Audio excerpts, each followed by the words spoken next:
రెండో రోజు తెలంగాణ అసెంబ్లీ సమావేశాలు కాసేపట్లో ప్రారంభం కానున్నాయి. ఇవాళ తెలంగాణ అసెంబ్లీలో గవర్నర్ ప్రసంగానికి ధన్యవాదాలు తెలిపే తీర్మానంపై చర్చ జరగనుంది. అనంతరం దానిని ఆమోదించనున్నారు. అనంతరం కేబినెట్ సమావేశం కానుంది. బడ్జెట్కు మంత్రివర్గం ఆమోదం తెలిపింది.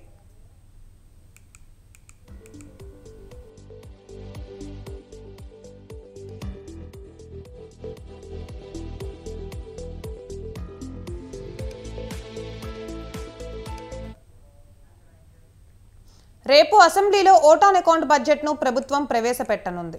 శాసనసభలో డిప్యూటీ సీఎం ఆర్థిక మంత్రి మల్లు భట్టి విక్రమార్క, శాసన మండలిలో శాసనసభ వ్యవహారాల శాఖ మంత్రి Duddilla Sridhar Babu vote on account బడ్జెట్ను ప్రవేశపెడతారు.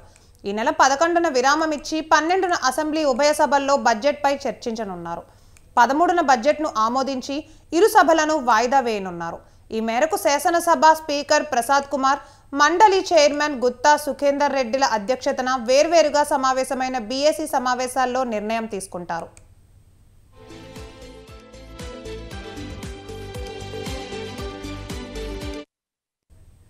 పన్నెండున అసెంబ్లీ మండలి వేర్వేరుగా సమావేశమై బడ్జెట్ అంశాలపై చర్చిస్తాయి.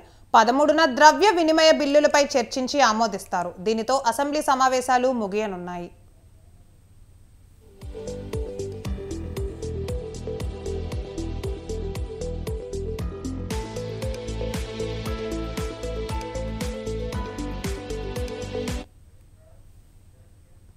రైట్, ఇక ఇదే అంశంపై మా ప్రతినిధి రాజు లైవ్ లో అందిస్తారు. రాజు, చెప్పండి. రైట్ ప్రియా, రెండవ రోజు శాసనసభ సమావేశాలు జరగనున్నాయి. ఈరోజు ఉదయం 10 గంటలకు ఈ యొక్క శాసనసభ సమావేశాలు ప్రారంభమవుతాయి. రెండవ రోజు గవర్నర్ ప్రసంగం మీద, ధన్యవాద తీర్మానం మీద పెద్ద ఎత్తున చర్చ జరగనుంది. అయితే మొదట సభ ప్రారంభం అయిన వెంటనే కూడా మొదట డిప్యూటీ సీఎం భట్టి విక్రమార్క, అలాగే అటు కోమటిరెడ్డి వెంకటరెడ్డి, మంత్రులు కోమటిరెడ్డి వెంకటరెడ్డి పలు నివేదికలను కూడా సభకు పరిచయం చేయనున్నారు. అనంతరం కూడా బీఏసీలో తీసుకున్నటువంటి నిర్ణయాలు ఏవైతే ఉన్నాయో ఆ ఎజెండాను కూడా సభకు పరిచయం చేస్తూ సీఎం రేవంత్ రెడ్డి వివరిస్తారు. అనంతరం గవర్నర్ ప్రసంగం మీద పెద్ద ఎత్తున చర్చ ఉంటుంది. ఆ గవర్నర్ ప్రసంగం మీద ధన్యవాద తీర్మానాన్ని నగరేకల్ ఎమ్మెల్యే వేముల వీరేశం సభకు ఈ యొక్క తీర్మానాన్ని సభలో ప్రవేశపెడతారు. అనంతరం దాన్ని బలపరుస్తూ కూడా మహబూబ్ నగర్ ఎమ్మెల్యేగా ఉన్నటువంటి ఎన్ఎం శ్రీనివాసరెడ్డి ఆ యొక్క తీర్మానాన్ని, గవర్నర్ ప్రసంగ తీర్మానాన్ని, ధన్యవాద తీర్మానాన్ని బలపరుస్తూ కూడా సభలో ప్రవేశపెట్టడం అనేది జరుగుతుంది. అనంతరం కూడా అటు ప్రతిపక్ష నాయకులు అయినటువంటి కేసీఆర్ ఈరోజు కూడా సభకు హాజరు కాకపోవచ్చు అనేటటువంటి సమాచారం అందుతున్న నేపథ్యంలో జనగామ ఎమ్మెల్యేగా ఉన్నటువంటి పల్లా రాజేశ్వర్ రెడ్డి ధన్యవాద తీర్మానం మీద చర్చ లేవనెత్తుతారు. అనంతరం కూడా ఇతర పార్టీల నాయకులు, అటు సిపిఐ కావచ్చు, ఎంఐఎం,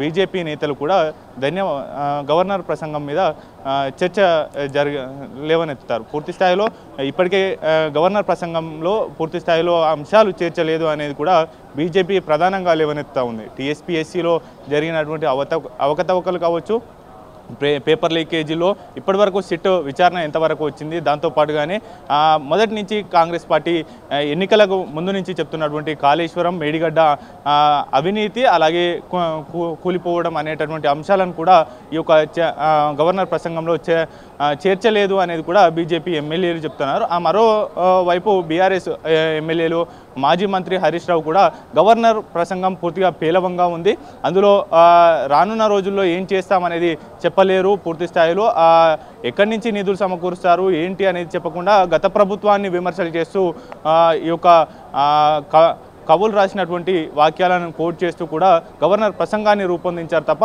అందులో ఎటువంటి నిర్దిష్టమైనటువంటి భవిష్యత్తులో ఎటువంటి నిర్ణయాలు తీసుకుంటారు ఏంటి అనేది కూడా చెప్పలేదు అనేది కూడా బీఆర్ఎస్ నేతలు ఆరోపిస్తూ ఉన్నారు. దాన్ని పూర్తి స్థాయిలో కూడా గవర్నర్ ప్రసంగం మీద ఇవాళ బీఆర్ఎస్ నేతలు పెద్ద ఎత్తున చర్చ లేవనెత్తేటటువంటి అవకాశం అయితే కనిపిస్తూ ఉంది. పూర్తి స్థాయిలో ప్రభుత్వం ఒక చిత్తశుద్ధితో లేదు, కేవలం మాటల ప్రభుత్వమే అనే విధంగా కూడా బీఆర్ఎస్ నేతలు ఈ యొక్క చర్చను తీసుకువెళ్లే విధంగా చర్చ జరిగేటటువంటి అవకాశం అయితే కనిపిస్తూ ఉంది. మరోవైపు కూడా దాన్ని తిప్పికొట్టే విధంగా కూడా అనంతరం పూర్తి ప్రతిపక్ష నాయకులు అందరూ మాట్లాడిన అనంతరం సీఎం రేవంత్ రెడ్డి వారికి సమాధానాలు ఇస్తారు. దీంతో పాటుగానే సేమ్ టైం అటు శాసన మండలి సమావేశాలు కూడా ప్రారంభమవుతాయి 10 గంటలకు. అయితే మొదట శాసన మండలిలో ఈ యొక్క గవర్నర్ ప్రసంగ తీర్మానాన్ని జీవన్ రెడ్డి ప్రవేశపెడతారు. దాన్ని బలపరుస్తూ కూడా నూతనంగా ఎమ్మెల్సీగా ఎన్నికైనటువంటి బొమ్మ మహేష్ కుమార్ గౌడ్ దాన్ని బలపరుస్తూ సభకు పరిచయం చేస్తారు. అనంతరం ప్రతిపక్ష ఎమ్మెల్సీలందరూ కూడా ఈ యొక్క చర్చ గవర్నర్ ప్రసంగం మీద చర్చ చేయనున్నారు. ఓవరాల్గా ఇది ఇవాళ జరగనుంటే, అయితే ఇవాళ మధ్యాహ్నం సభ వాయిదా అనంతరం కూడా క్యాబినెట్ కీలక భేటీ కానుంది. ఆ భేటీలో కూడా పలు అంశాలు చర్చకు వచ్చేటటువంటి అవకాశం ఉంది. అయితే రేపు సభలో ప్రవేశపెట్టేటటువంటి ఓట్ ఆన్ అకౌంట్ బడ్జెట్ మీద పూర్తి స్థాయిలో చర్చ చేయనున్నారు. దీంతో పాటుగానే అటు మేడిగడ్డ కాళేశ్వరం అవినీతి కావచ్చు, అలాగే ఇతర అంశాలను కూడా ఈ యొక్క కాగ్ నివేదికలు అలాగే విజిలెన్స్ రిపోర్ట్లను కూడా ఈ యొక్క అంశాలు పూర్తి స్థాయిలో సభలో చర్చ చేసేటటువంటి అవకాశం అయితే కనిపిస్తూ ఉంది. దీంతో పాటుగానే రేపు ఉదయం ఓట్ ఆన్ అకౌంట్ బడ్జెట్ ప్రవేశపెడతారు సభలో. దాని మీద పూర్తి స్థాయిలో చర్చ చేస్తారు. చర్చ జరిగిన అనంతరం కూడా సీఎం రేవంత్ రెడ్డి సమాధానాలు ఇస్తారు, లేదంటే సంబంధిత మంత్రులు ఇతర శాఖల మంత్రులు కూడా సమాధానాలు చెప్తారు. అనంతరం కూడా పూర్తి స్థాయిలో ఒక డే 11వ తేదీన ఈ నెల 11వ తేదీన శాసనసభకు బ్రేక్ ఇచ్చి మరునాడు పూర్తి స్థాయిలో చర్చ చేస్తారు.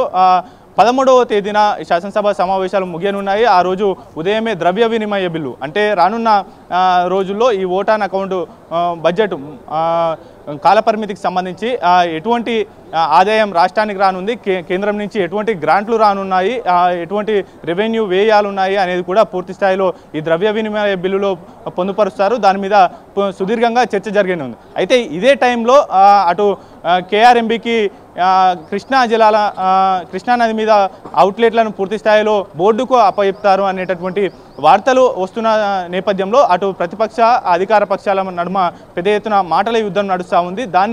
దానికి నిరసన చేస్తూ కూడా బీఆర్ఎస్ నేతలు ఇప్పటికే కేసీఆర్ కూడా పలు దఫాలుగా ఉమ్మడి మహబూబ్ నగర్, నల్గొండ ఇతర జిల్లాలకు సంబంధించినటువంటి నేతలతో సమావేశమయ్యారు. అయితే 13వ తేదీన శాసనసభ సమావేశాలు ఒకవైపు జరుగుతుండగానే మరోవైపు నల్గొండలో భారీ నిరసన సభ నిర్వహించాలనేటటువంటి యోచనలో ఉంది. అయితే ఆ రోజే చివరి రోజు కావడంతో ఒకవైపు ప్రభుత్వం క్యాష్ చేసుకునే విధంగా రూపొందిస్తూ ఉంది. ఎందుకంటే ఆ రోజు ప్రభుత్వాన్ని ఎండగట్టాల్సినటువంటి ప్రతిపక్ష నేతలు ఎవరు కూడా ఈ యొక్క సభకు హాజరు కాకపోవచ్చు. ఎందుకంటే ఆ రోజు భారీ బహిరంగ సభ ఉంది కాబట్టి. అంటే ప్రభుత్వం మీద అలాగే ప్రజల మీద ఏ పాటు చిత్తశుద్ధి ఉంది అనేది దానికి నిదర్శనంగా అనేది కూడా చెప్పుకొచ్చేటటువంటి కౌంటర్ ఇచ్చేటటువంటి పరిస్థితి ఉంటుంది ప్రభుత్వానికి. కాబట్టి ఆ రోజు సభను వాయిదా వేసుకుంటారా లేదంటే పోస్ట్ పోన్ చేస్తారా ఏంటి అనేది కూడా సమాచారం రావాల్సి ఉంది పూర్తి స్థాయిలో. ఏది ఏమైనప్పటికీ ఈ 4 రోజుల పాటు శాసనసభ సమావేశాలు జరగనున్నాయి, పూర్తి స్థాయిలో చర్చించనున్నారు. అయితే దీంతో పాటుగా ఇంకేమైనా డేస్ చర్చించాల్సినటువంటి అంశాలు మిగిలిపోయినప్పటికీ దాని మీద చర్చించాలి అనేటటువంటి సభ సభ్యులు నిర్ణయిస్తే మాత్రం దాన్ని పొడిగించేందుకు కూడా మనం సిద్ధంగా ఉన్నాము అనేది కూడా ప్రభుత్వం అలాగే శాసనసభ వ్యవహారాల ఇన్ఛార్జ్ దుద్దిల శ్రీధర్ బాబు చెప్పడం అనేది జరిగింది. ఏది ఏమైనప్పటికీ ఓవరాల్గా ఒకవైపు ఈరోజు పెద్ద ఎత్తున ప్రతిపక్షాలు మాటల యుద్ధం అయ్యే నడవనుంది. అసెంబ్లీ సాక్షిగా ప్రభుత్వం కేవలం మాటలు మాత్రమే ఈ యొక్క గవర్నర్ ప్రసంగంలో చెప్పింది. అలాగే గత ప్రభుత్వాన్ని విమర్శలు చేస్తూ కూడా ఈ యొక్క గవర్నర్ ప్రసంగం ఉంది అనేది కూడా ప్రధానంగా విమర్శలు చేసేటటువంటి అవకాశం అయితే కనిపిస్తూ ఉంది. Priya. Right. Thank you for the updates, Raju.